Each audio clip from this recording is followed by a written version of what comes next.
우리가 짧은 한 생을 살면서 우리의 행동의 기준이 될 만한 아주 중요한 질문이 있습니다. 이 질문에 대해서 우리가 어떻게 대답하느냐에 따라 우리의 행동도 좀 달라지고 우리의 삶의 질도 달라집니다. 그 질문이 뭐냐 하면 이것입니다. 내가 누구냐? 나는 어느 정도로 소중한 존재냐? 좀 더 말을 바꾸면 나는 나의 신분을 어떻게 생각하느냐 하는 질문입니다. 나는 아주 소중한 자다.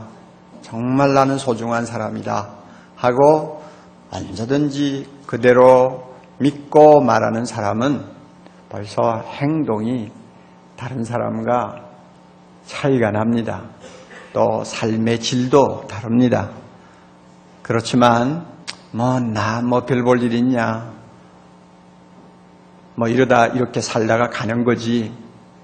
이런 식으로 자기도 모르게 내뱉는 사람들 가만히 보면 행동도 그 말대로 따라가요. 그리고 생활도 어떤 면에는 질적으로 떨어지고요. 그러므로 내가 누구냐 하는 데 대한 대답을 내가 어떻게 하느냐가 참 중요합니다. 세상에서는 흔히 보면 성공을 했다든지 또 명성을 얻었다든지 또 남다른 권력을 쥐고 있다든지 하면 그것이 바로 그 사람을 재는 잣대가 됩니다. 그래서 그만큼 중요한 사람이라고 인정을 합니다. 피할 수 없는 일이죠. 왜냐하면 눈으로 보고 그저 귀로 듣고 손으로 만지고 판단하는 물질 세계에서 우리가 갇혀 있으니까 자연히 남에게 드러나는 무엇이 있으면 그것으로 인해서 그 사람을 평가할 수밖에 없습니다. 그렇지만 하나님의 말씀을 한번 보세요. 하나님은 우리를 그런 식으로 평가를 하지 않는다고 합니다. 성공으로도 평가하지 않습니다. 권력으로도 명성으로도 평가하지 않습니다. 그리고 내가 나를 누구라고 하느냐 하는 생각에 따라서도 평가를 하지 않습니다. 하나님은 자기가 우리를 누구로 보시느냐 하는 데 따라서 우리가 결정된다고 말합니다. 하나님이 나를 무엇이라고 생각하시고 나를 누구로 인정하시고 얼마나 귀한 존재로 보시느냐에 따라서 나의 존재 가치가 달라진다고 말씀합니다. 이런 의미에서 온 세상이 나를 중요하게 여긴다 할지라도 하나님이 나를 그렇게 안 보시면 그것은 벌써 불행한 사람이라는 것입니다. 온 세상이 알아주는 사람이라도 하나님이 알아주지 않는 사람이라면 그것은 의미가 없다는 이야기입니다. 이것이 하나님께서 말씀을 통해 우리에게 가르쳐주는 아주 중요한 진리입니다. 오늘 우리가 읽은 본문에서도 그 사실을 발견할 수 있습니다. 하나님께서는 우리 모두에게 하늘에 속한 신령한 복을 주신다고 말씀하셨는데 그 복 가운데서 첫째가 하나님의 아들 되는 복입니다. 우리를 하나님의 아들로 삼으시는 거예요. 우리의 신분을 하나님의 아들로 격상시켜 주시는 복. 이것이 하나님이 우리에게 주시는 복이라고 합니다. 이 복 때문에 우리는 누구냐? 하나님의 아들이라는 것입니다. 이 사실을 먼저 본문 말씀을 가지고 핵심적인 몇 가지 용어들을 좀 살피면서 검토를 해보도록 합시다. 여러분이 제 이야기를 들으면서 성경을 한번 보시고 표도 해놓으시고 작업을 하시면 훨씬 더 이해하기가 쉬울 것입니다. 먼저 예정이라는 단어를 주목하십시오. 아마 5절에 나와 있을 텐데요. 그 기쁘신 뜻대로 우리를 예정하사 하고 예정이라는 말 나오죠. 이 말은 하나님의 구원 계획을 말씀하는 것입니다. 하나님께서는 오래전부터 어떻게 보면 창세전부터 인류 가운데 어떤 사람들을 구원해서 자기 아들로 삼으시기로 작정을 하셨어요. 계획을 세우셨어요. 이것이 예정입니다. 자기 아들로 삼으시되 어떤 아들로 삼으시기를 원하시느냐? 어떤 아들로 삼으시기를 원하시느냐? 자기가 아들로 삼으시되 그저 특별한 기준도 없이 아들 삼으시는 것이 아니라 4절 끝에 있는 말씀대로 거룩하고 흠이 없는 아들로 삼으시기로 작정하셨어요. 하나님 자신이 거룩하지 않습니까? 하나님 자신이 흠이 없지 않습니까? 그러므로 자기 아들 삼으시려면 우리를 똑같이 흠이 없고 거룩하게 만드셔야 되지 않습니까? 이런 꼭 자기를 빼닮은 자녀로 삼으시기로 작정하셨습니다. 조금 우리가 바꾸어 말하면 우리를 예수님 닮은 하나님의 아들로 삼으시기로 작정하셨어요. 이것이 하나님의 계획입니다. 이것을 예정이라고 그러는데요. 그러므로 우리가 예수 믿고 하나님의 자녀 된 것은 하루아침에 갑자기 된 것이 아니고 하나님이 오래전부터 마음속에 두고 있던 계획이 현실로 바뀐 것입니다. 우리가 이 사실을 꼭 기억할 필요가 있습니다. 그리고 두 번째로 또 하나 볼 중요한 단어는 선택이라는 말입니다. 4절에 나와 있죠. 창세전에 우리를 택하시고 그러니까 하나님이 예정하신 계획에 따라서 하나님이 창세전부터 얼마를 자기 아들로 선택해 놓으셨다는 것입니다. 이 창세전에 우리를 선택하셨다. 이것은 참 우리가 이해하기도 어렵고 설명하기도 어렵습니다. 우리가 태어나서 역사의 일부가 되기 전에 우리는 이미 영원 무궁토록 하나님의 가슴 속에서 존귀한 그의 아들로 존재하고 있었다는 말입니다. 영원 무궁 전부터 하나님의 영광스러운 아들, 딸로 하나님의 가슴 속에 존재하고 있었다는 것입니다. 부모가 우리를 낳아서 귀여워하기 전에 하나님은 우리를 이미 아시고 귀여운 아들로 보시고 또 존귀한 자로 보시고 사랑 어린 눈길로 벌써 오래전부터 우리를 주목하고 계셨다는 것입니다. 이것이 창세전에 우리를 택하셨다는 말입니다. 얼마나 놀라운 말인지 모릅니다.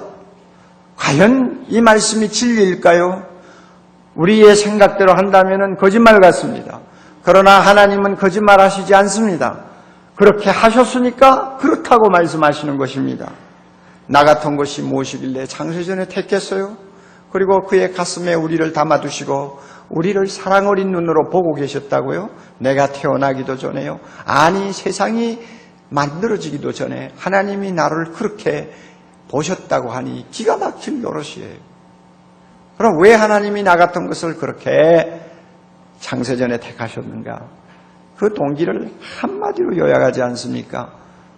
5절에 4절에 아니요 5절에 그 기쁘신 뜻대로 그러니까 우리의 됨됨이가 어떠하든지 간에 거기에 구애받지 아니하고 하나님 자기가 무조건 좋아서 우리를 그렇게 선택하셨다는 것입니다. 그리고 또 하나 우리가 주목할 말씀이 있습니다. 그리스도 안에서 하는 말씀이 4절에도 나오고요. 또 5절에는 그리스도로 말미암아 하는 말씀이 나오고 6절에는 그의 사랑하시는 자 안에서 하는 말씀으로도 나옵니다. 동일한 말들입니다. 그리스도 안에서 우리를 자기 아들로 선택하셨습니다. 하나님은 창세전에 그의 아들 예수 그리스도와 함께 약속을 하셨어요. 하나님이 성자 되신 하나님과 약속하셨어요. 내가 인류 가운데서 얼마를 내 아들로 선택할 테니까 그래서 선택한 다음에 그 아들 될 사람들을 내가 너에게 맡기겠다. 예수 그리스도에게 하나님이 맡기셨어요. 그래서 예수님을 통해서 자기 아들을 삼으시기로 계획을 하셨습니다. 그러므로 성부 하나님과 성자 하나님은 약속을 하셨어요. 하나님은 선택하시고 그래서 그 선택한 사람을 예수님에게 맡기시고 예수님은 그 선택된 자들을 구원하시기로 서로가 약속을 하셨어요. 그러므로 예수님 떠나서는 아무도 하나님의 아들이 될 수가 없습니다. 예수님 밖에서는 그 어떤 사람도 하나님 앞에 나와서 하나님을 아버지라 부를 수가 없습니다. 하나님과 예수님이 그렇게 계획을 세우셨어요. 이것이 그리스도 안에서라는 말입니다. 그래서 요한복음 17장 2절에 이런 말씀을 주님께서 하셨습니다. 아버지께서 아들에게 주신 모든 자에게 영생을 주게 하시려고 만민을 다스리는 권세를 아들에게 주셨습니다. 하나님이 예수님을 만유의 주 온 세상의 구원자로 세우셨습니다. 왜 그렇게 하셨느냐? 하나님이 미리 선택해서 예수님에게 주신 사람들을 구원해서 영생 얻도록 하기 위해서 하나님이 예수 그리스도를 그렇게 높이셨다는 이야기입니다. 그리고 요한복음 6장 44절에 또 놀라운 말씀이 있습니다. 나를 보내신 아버지께서 예수님의 말씀이에요. 나를 세상에 보내신 아버지께서 이끌지 아니하면 아무라도 내게 올 수 없느니라. 누군가가 예수님에게 오고 싶다고 해서 오는 거 아니에요. 하나님이 이끌어야 온다는 것입니다. 그러면 하나님이 어떤 사람을 이끕니까? 창세전에 선택해 놓은 사람을 이끌어주세요. 이끌어줘요. 이 이끌다 하는 말이 헬코라고 하는 헬라 말인데 매우 강한 의미를 갖고 있습니다. 우리가 배가 고프지 않아요. 배가 고프면 나도 모르게 음식에 막 내가 땡겨갑니다. 음식에 끌려가요. 이럴 때 헬코라고 하는 이 단어를 씁니다.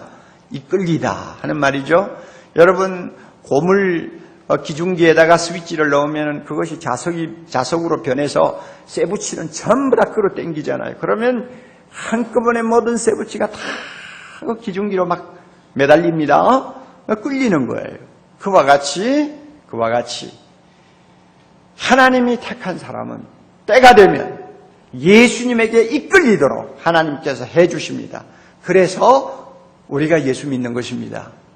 할렐루야. 이건 놀라운 이야기입니다. 하나님이 이끌지 아니하면 아무도 하나님에게 올 수가 없어요.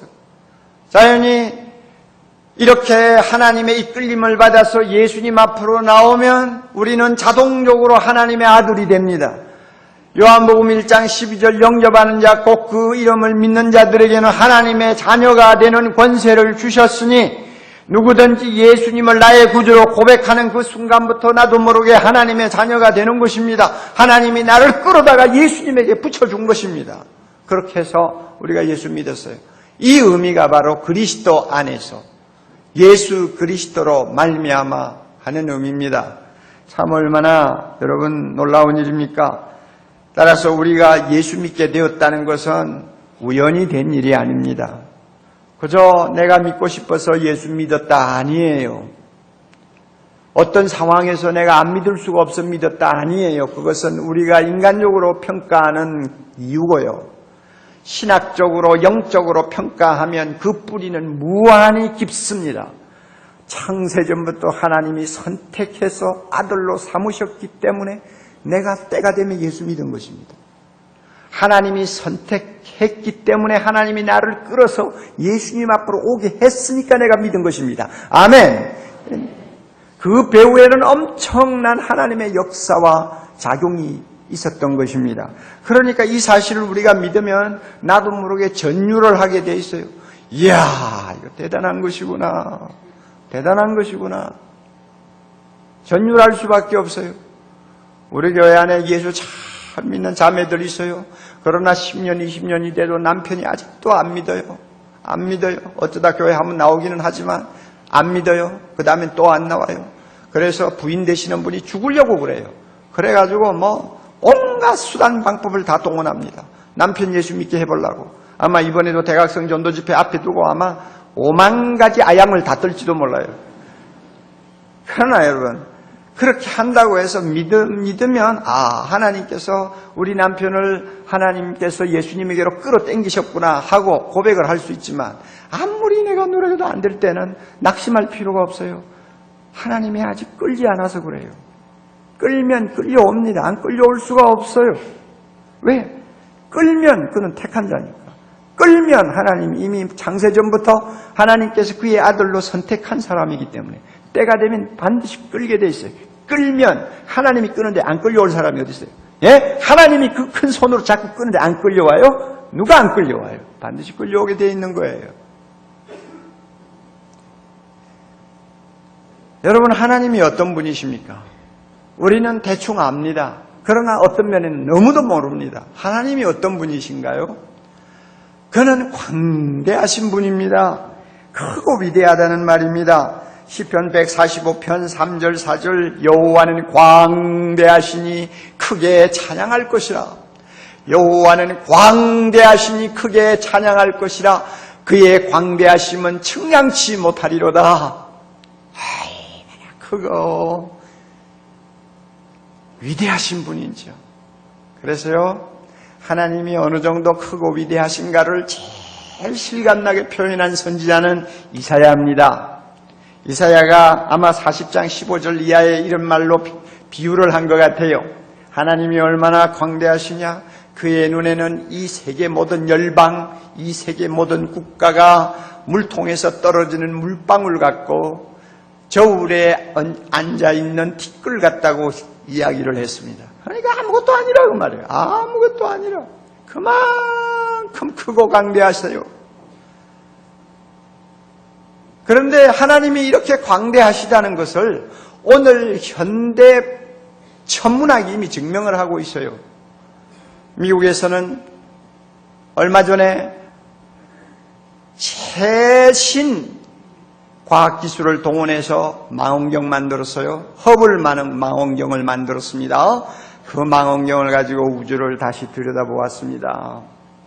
그러니까 성능이 뛰어나니까 더 훨씬 멀리 많이 볼 거 아니에요?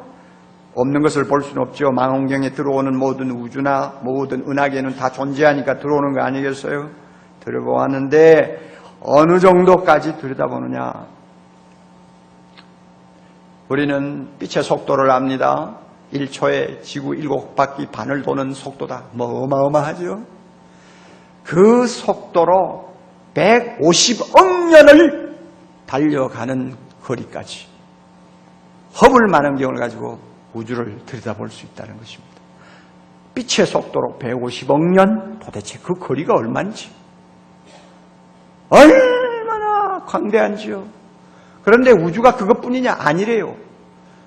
그 150억 년을 빛이 달려가서 도달하는 거리 밖에 있는 우주가 또 있는데 그 우주는 허블 망원경을 볼 수가 없대요. 왜 볼 수 없느냐? 그 밖에 있는 곳에서 아직 빛이 도달을 하지 않았기 때문에 못 본대요. 그러므로 빛이 도달하면 그때는 더 넓게 보는 것입니다. 자, 여러분, 하나님이 만드신 이 우주가 얼마나 광대하냐? 오늘날 천문학이 증명을 합니다. 우리의 상상을 초월하고 뛰어넘는 광대함을 가진 우주입니다. 그런데 이 광대한 우주를 만드신 하나님은 얼마나 광대하시냐? 누가 알겠어요? 그 광대함을 어떻게 우리가 말로 표현할 수 있겠느냐 그 말입니다. 그 크시고 위대하신 분이 우리 아버지 되십니다. 할렐루야. 그 크시고 위대하신 분이 티끌보다도 못한 나를 자기 아들로 창세전에 선택하셔서 때가 되면 불러 예수 안에서 그리스도 안에서 아들 되게 하셨습니다. 할렐루야. 네. 이게 얼마나 기가 막힌 이야기요. 믿어요 안 믿어요? 여러분의 눈동자를 보니까 하나도 안 믿는 것 같아요. 이거 참 기가 막힌 거요. 네? 자, 여러분, 우리 대한민국 하면 이 땅 넓이로 봐가지고는 이 작은 나라에 지나지 않습니다. 일본에 지금 남한만 하면 일본에 5분의 1도 안 되잖아요. 조그만한 땅에. 그런데 이 조그만한 나라의 대통령 아들 되는 것이 얼마나 대단한지, 그 영광이 얼마나 대단한지.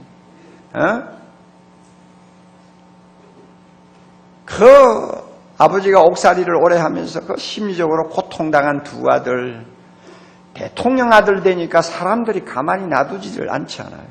이리 꼬시고 저리 꼬시고 막 못쓰게 만들어가지고 결국 두 아들 감옥에 집어넣었잖아요. 대통령 아들이 눈 하나 깜짝깜짝하고 표정 하나만 딱 어떻게 좀 다르게 해도 막 돈뭉치가 그냥 들어가도록 만들어놨다고 말이에요. 그래가 못쓰게 만들었잖아요. 그래서 어떤 사람이 탄식을 하대요. 아들 둘 때문에 아버지의 노벨 평화상 명예도 다 땅에 떨어지고 지금까지 대통령으로 좀 한 업적도 다 사람들로부터 잊어버리고 너무나 지금 어렵게 됐다는 거죠. 대통령 아들, 조그만한 나라 대통령 아들도 이렇게 대단하대요. 대통령 후보의 아들, 아직 대통령도 아니요. 아니고 후보요, 후보. 이 후보의 아들도 무언가 그게 대단해서 군대를 갔느니 안 갔느니, 안 갔으면 왜 안 갔느니 하고는 수개월 동안 온 나라가 벌집 쑤서 놓은 것처럼 지금 아우성하니요.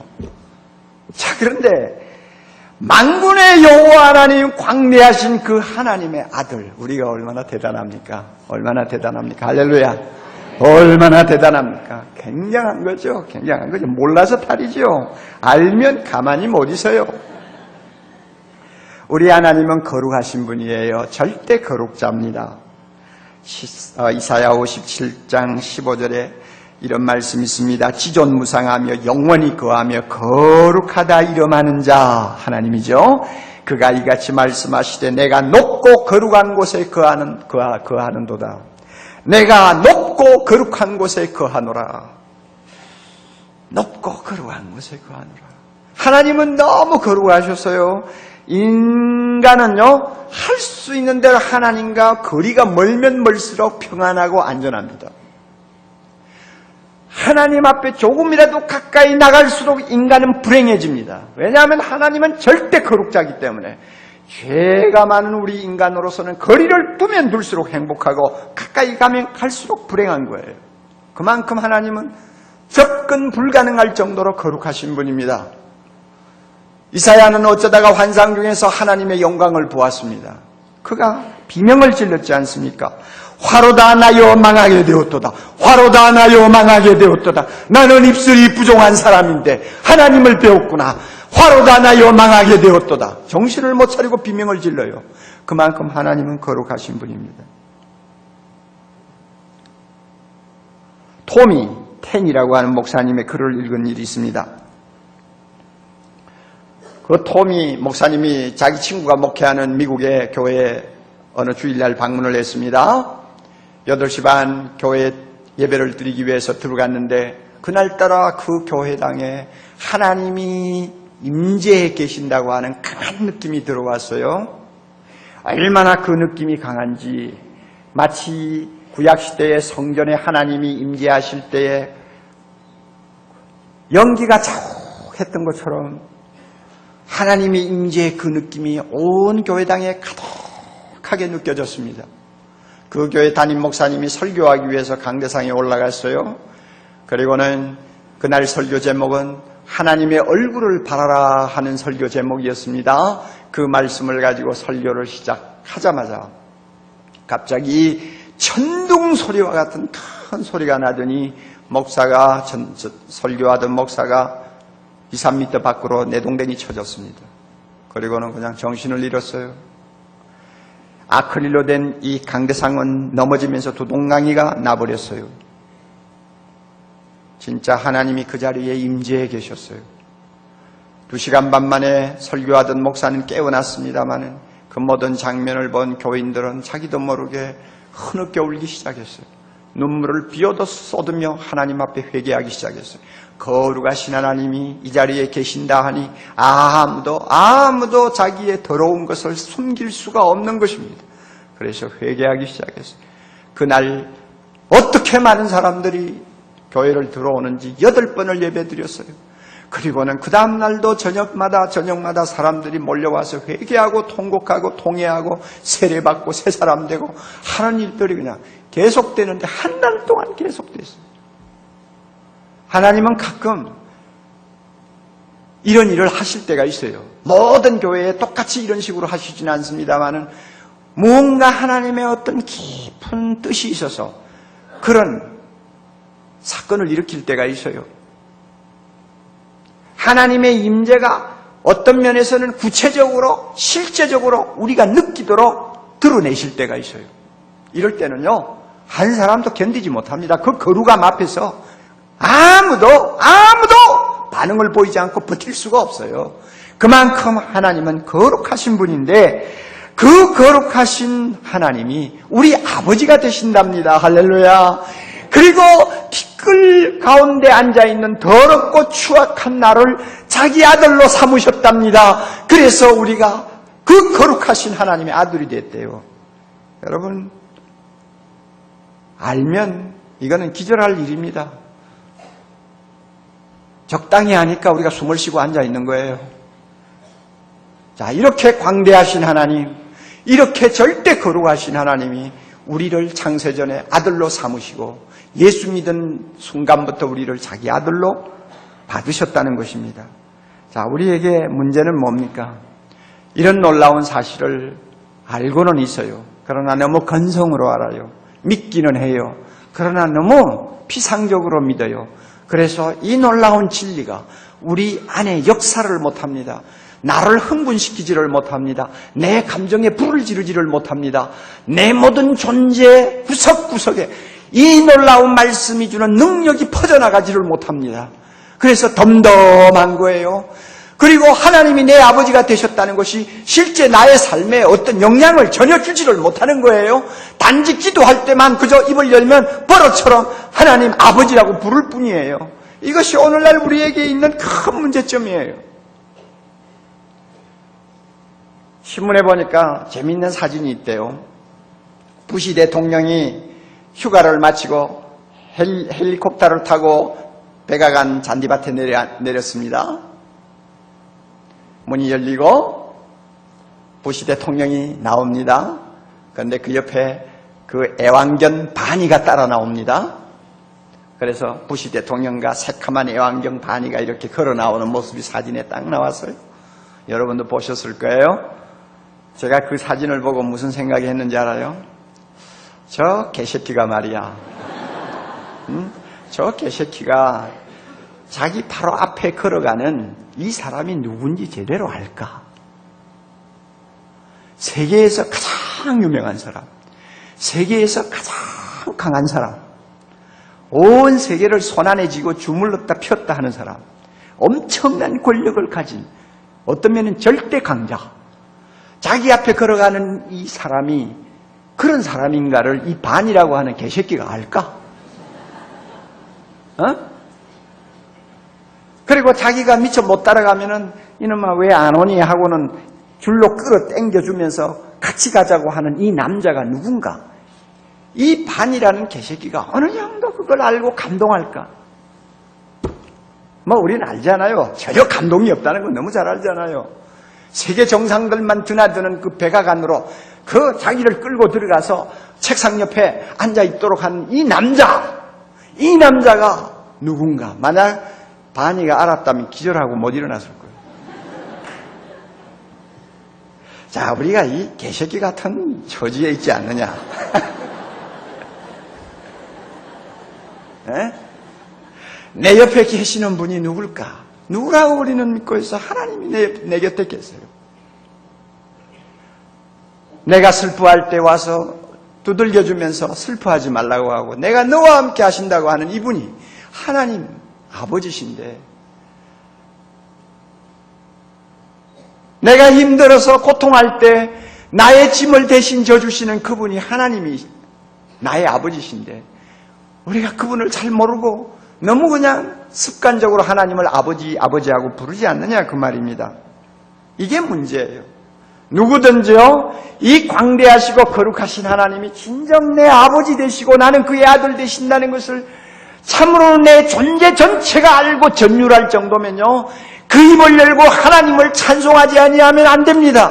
6절에 있는 말씀대로 하나님이 우리를 왜 그의 아들로 삼으셨느냐, 그의 사랑하시는 자 안에서 거저주시는 바 그의 은혜를 찬송하도록 하기 위해서 우리를 그의 아들로 삼으셨다고 했는데, 정말로 이 놀라운 진리를 우리가 제대로만 깨닫는다면 입을 열고 찬송하지 아니할 수가 없어요. 앉았다가도 벌떡 일어나지 아니할 수가 없어요. 두 손을 들고 하나님 내가 무엇인데 주여 나 같은 것을 아들로 삼으셨습니까? 하고 벌쩍벌쩍 뛰지 아니할 수가 없어요. 그만큼 이거는 엄청난 사건이에요. 좌절하고 앉았다가도 벌떡 일어날 수밖에 없는 사건이에요. 아무리 슬픔을 당한 자리라 할지라도 하나님이 내 아버지, 나는 내 하나님의 아들이라는 사실을 내 가슴속 뜨겁게 깨닫는다면 눈물 닦고 일어설 수밖에 없어요. 하나님이 내 아버지입니까? 그 사실을 아는 이상 이 세상에서 거드름 피우는 권력자들, 성공한 사람들, 유명한 사람들 앞에서 기죽지 않아요. 우리는 그런 사람들 앞에서 아첨하지 않아요. 의젓해요.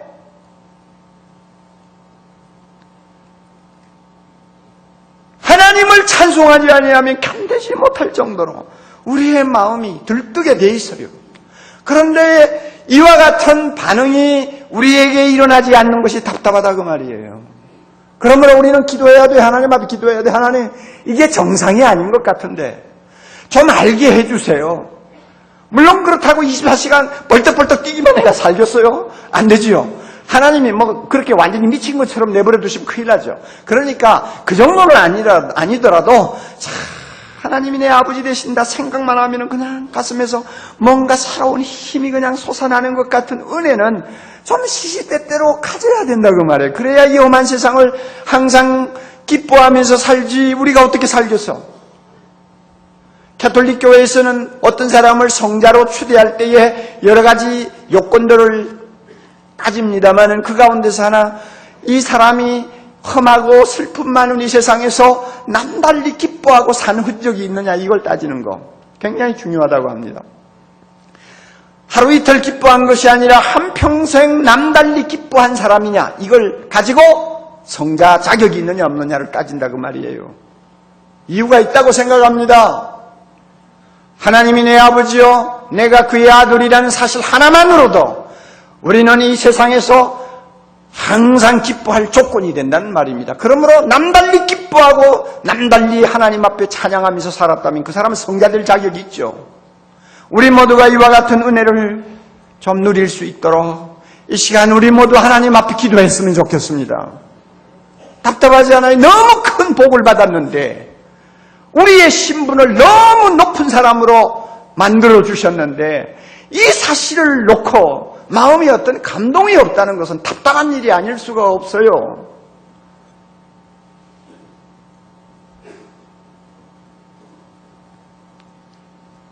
바울처럼 지혜와 계시의 영을 주사 하나님을 더 알게 해주세요. 하나님이 나를 어떤 자리에 불러주셨는지 더 마음문을 열어서 깨닫게 해주세요 하고 기도하면 우리 하나님이 반드시 들으시고 성령을 통하여 우리가 그의 아들됨의 영광이 어느 정도인가를 때때로 보게 하시고 느끼게 하시고 감격하게 하시고 찬송하게 해주실 줄을 믿습니다. 이렇게 광대하시고 거룩하신 하나님이 일단 자기 아들로 부르신 사람에 대해서는 엄청난 사랑을 쏟아주십니다. 한이 없는 사랑을 쏟아주시고 우리를 불쌍히 여기십니다. 우리의 상상을 뛰어넘는 인자와 긍휼을 우리에게 더하여 주십니다.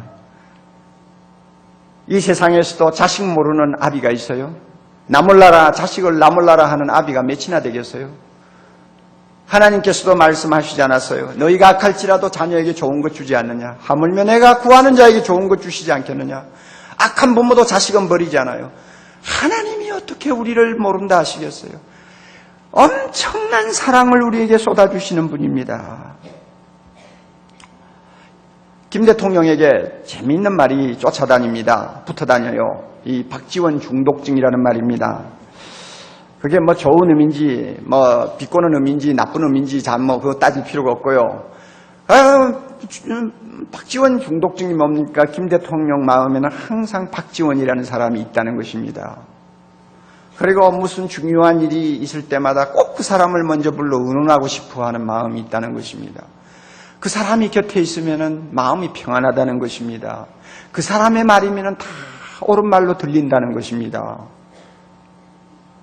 제가 그 이야기를 보면서 하나님께서도 우리 아버지 되시니까 우리에게 대해서 그런 약간의 중독증이 좀 있는 것 같다 하는 생각을 했어요. 스바냐 3장 17절 보면 그렇게 말할 수 있는 근거가 있어요. 하나님이요 우리를 놓고 어떻게 하시는지 아세요?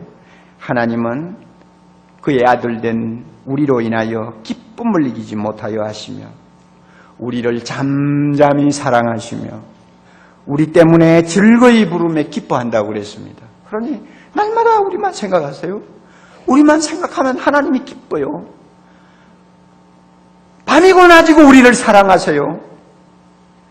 그리고 우리가 멀리 보이기만 해도 막 좋아서 소리를 지르고 기뻐하신다고 했어요. 하나님께서 아들 된 우리에게 중독증이 걸린 것 같아요. 그만큼 우리를 사랑하십니다. 그러므로 우리 하나님은 날마다 아들 된 우리를 돌보아 주십니다. 함께 하십니다. 위험에서 건져주십니다. 믿습니까? 우리 하나님 그런 아버지 되십니다. 어떤 목사님 글을 보았더니 평범한 이야기지만은 그래도 뭔가 던져주는 이야기였어요. 한참 고나게 자고 있는데 5살 먹은 자기 아들이 와가지고 아빠 이마에 손가락으로 똑똑똑똑 치면서 아빠 나 화장실 가고 싶어요. 그래서 자다가 깨가지고 시계를 보니까 디지털 시계가 새벽 2시 45분이요. 그래 갔다 와. 저기 화장실 있지 않니? 갔다 와. 화장실은 좁은 어둠컴컴한 복도 저 끝에 붙어 있었어요. 그 애는 그래 갔다 올게요 하고는 화장실을 갑니다. 좁고 어두운 복도는 그 5살짜리 아들에게는 아마 10리길이나 되는 것처럼 느껴졌을 거예요. 그리고 양쪽에 붙어있는 컴컴한 방에서는 언젠지 모르게 괴물이 뛰어나올 것 같은 불안이 있었을 거예요. 이 아들이 화장실을 혼자 가다가는 그만 중간에 되돌아왔습니다. 그리고는 아빠 옆에 와서 아빠 같이 가. 너 혼자 가면 안 되니? 아니 아빠하고 같이 가면 좋겠어요. 그래 그러면 같이 가자. 그리고는 자리에서 일어나서 아들 손을 잡고 그 긴 복도를 건너질러서 화장실을 갔다 왔다고 그래요. 그러면서 그가 이런 말을 덧붙였습니다. 우리 중에는 지금 어떤 길고 어두운 복도를 걷고 있는 사람들이 있을지 모릅니다. 그렇죠? 우리가 인생을 살면서 길고 어두운 복도를 걸어갈 때가 있어요. 아마 어떤 사람은 이제 새로운 어떤 사업을 시작하려고 계획을 하고 있는지 모릅니다. 많은 돈을 투자해서 잘 되면 홈런이고 잘못되면 삼진아웃이에요. 예금해 놓은 거 다 털려요. 집도 날아가요. 자동차도 날아가요. 모든 것이 다 날아갈 위험도 감수하면서 사업을 시작합니다. 분명히 어둡고 긴 복도를 지금 걸어가는 거예요. 어떤 사람은 몸이 좀 이상해서 병원에 가서 체크를 하고 그 결과를 1주일, 2주일 기다리며 초조해하는 사람도 있을 거예요. 아마 어두운 복도를 지나가는 사람이에요. 혼자 걷는 사람이에요. 어떤 사람은 기쁘게 딸을 결혼시켰는데 반년도 안 돼서 딸 부부 사이에 심각한 문제가 일어나서 지금 밤잠을 설치는 과정에 있을지도 몰라요. 어두운 복도를 지금 걸어가고 있는 것입니다. 어떤 사람은 실직, 어떤 사람은 남으로부터 말로 다 할 수 없는 고통과 아픔을 당하는 것. 이 모든 일들을 우리가 세상을 살다 보면 다 경험하게 됩니다. 어둡고 긴 복도를 지나가는 거예요. 며칠 전에 우리 교회 마당에 좀 눈에 유난히 띄는 사람이 있었습니다. 교회 나오는 사람들이 별로 없던 날이라 그 남자가 교회 나왔을 때는 유달리 그 사람이 내 눈에 들어왔어요. 넥타이를 매지 않고 와이셔츠만 입고 밑에 양복 바지를 입은 사람입니다. 그런 차림으로 나오는 것은 그렇게 흔하지 않는 일이죠. 그리고 그 사람을 따라서 한 3살 배기 되는 사내 아이, 한 5살 정도 돼 보이는 사내 아이 둘이가 아빠 옆에 같이 와서 마당에 벤치에 앉아 있어요. 아버지 되시는 사람은 성경을 펴놓고는 좀 읽다가 그 다음에 노트를 내가지고 성경을 읽는 걸 뭐 베끼는지 또 자기가 생각한 것을 쓰는지 한참 쓰다가는 또 애들하고 이야기하고 그래요. 뭐 한 1, 20분 그러다가 끝났으면 좋겠는데 오전 내내 그러더니 점심시간 조금 되니까 또 안 보이다가 오후에 또 나타나서 애 둘을 데리고 그래서 참 이상하다 해서 제가 이제 내려가 봤습니다. 내려가서 어디서 오셨어요? 그랬더니 예, 저는 시골 어디 도시에서 왔습니다. 그래요. 지방 도시에서 왔어요. 근데 어떻게 기거할 데가 별로 없나요? 그랬더니 예, 지방에서 왔는데 제 사업을 한 몇 달 전에 그저 다 날려버렸어요. 그리고 아내가 지금 병원에 입원하고 있습니다. 제 형님 집이 근방에 있기 때문에 애들 데리고 잠깐 왔어요. 그래서 아내가 지금 많이 아픈가요? 못 고칠 병인가요? 그랬더니 예, 못 고칠 병인가 봐요. 이러더라고요. 그러면서 저를 보고 누구세요? 그래.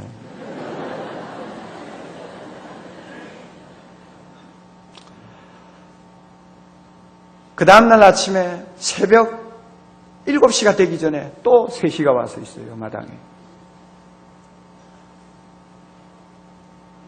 참 인생의 어둡고 긴 복도를 지금 걸어가고 있는 한 가장이에요. 우리가 이런 인생을 자주자주 만나지 않습니까? 자주자주 만나죠. 그러나 여러분 기억하세요. 우리가 어떤 통로를 지나든 간에 우리에게 가장 필요한 것이 무엇인가를 생각하십시오. 그것은 내 곁에 있어주는 사람입니다. 내가 복도로 지나갈 때 나와 함께하는 사람입니다. 5살짜리 어린 아들, 그 옆에 아빠가 있으면 그 복도가 좁고 어둡고 길어도 문제가 안 되는 것입니다. 하나님이 우리 곁에 계십니다. 도와주시는 우리 아버지가 계십니다. 할렐루야. 그 아버지가 내 옆에 계세요. 수재를 당해서 지금 고통하는 사람들 중에도 예수 믿는 사람들이 있어요. 비록 그들이 절망적인 형편에 놓여 주저앉아 눈물을 흘릴 때가 많이 있지만, 그러나 한 가지 기억해야 돼요. 이 어둡고 답답한 골목길에서 나와 함께 하시는 분이 계신다. 그분은 바로 내 아버지 하나님이시다 하는 고백이에요. 그러면 하나님께서 그와 함께 하시고 도와주십니다. 두려워 말라, 내가 너와 함께 함이니라. 놀라지 말라,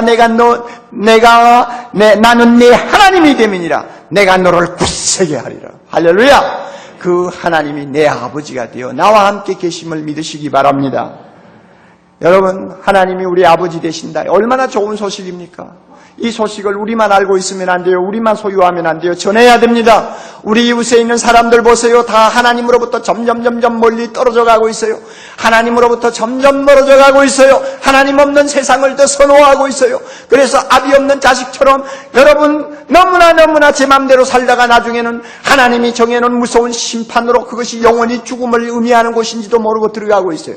이런 불쌍한 우리 이웃들이 주변에 얼마나 많아요. 이들에게 하나님이 우리 아버지 되시는 구원의 길을 그들에게 가르쳐 주어야 됩니다. 전해야 합니다. 나만 알고 있으면 안 됩니다.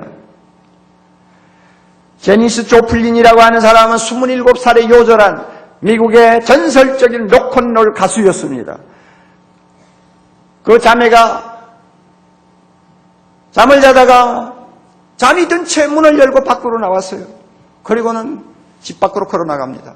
자기 어머니가 놀래가지고 제니스 너 어디가? 뭘 하니? 하고 소리를 쳤어요. 그러나 그 딸은 아무 말도 안 하고 그대로 걸어가요. 너 어디 가니? 했더니 한참 있다가 하는 말이 나는 집으로 가고 있어요. 집으로 가고 있어요.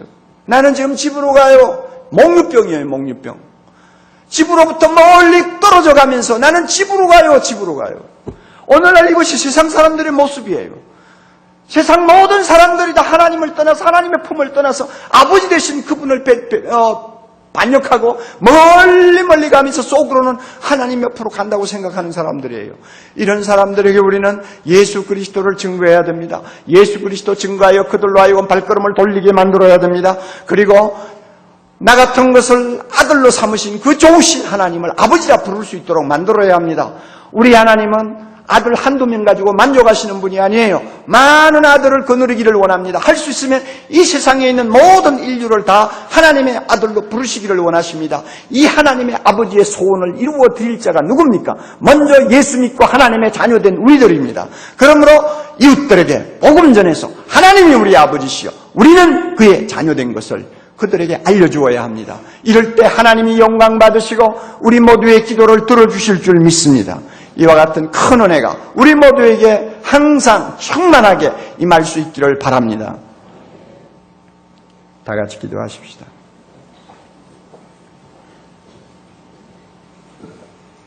영광 중에 계시는 하나님 아버지 감사합니다. 티끌만도 못하고 비천한 자리에 앉아 날마다 죄만 짓고 있는 우리들인데 우리를 창세전에 하나님의 아들로 선택하시고 그리스도 안에서 우리를 부르사 거룩하고 흠이 없는 하나님의 아들로 평생 찬송하며 아니 하나님 나라에서 영원토록 찬송하며 기뻐 뛰면서 살 수 있도록 우리를 구원해 주신 것 감사하옵나이다. 이 놀라운 은혜가 날마다 우리에게 감격으로 다가오게 하시고 이 감격이 우리의 존재 전부를 불일러서 불길이 훨훨 타오르는 삶을 살 수 있도록 축복해 주시옵소서. 우리 주변에 하나님의 아버지 되심을 모르는 불쌍한 탕자와 같은 자들이 너무나 많습니다. 이번 대각성 전도 집회를 통해서 그들을 주님 앞으로 인도할 수 있도록 우리가 그들에게 복음 전하는 귀한 은혜를 허락하여 주시옵소서. 예수님 이름으로 간절히 기도드리옵나이다. 아멘.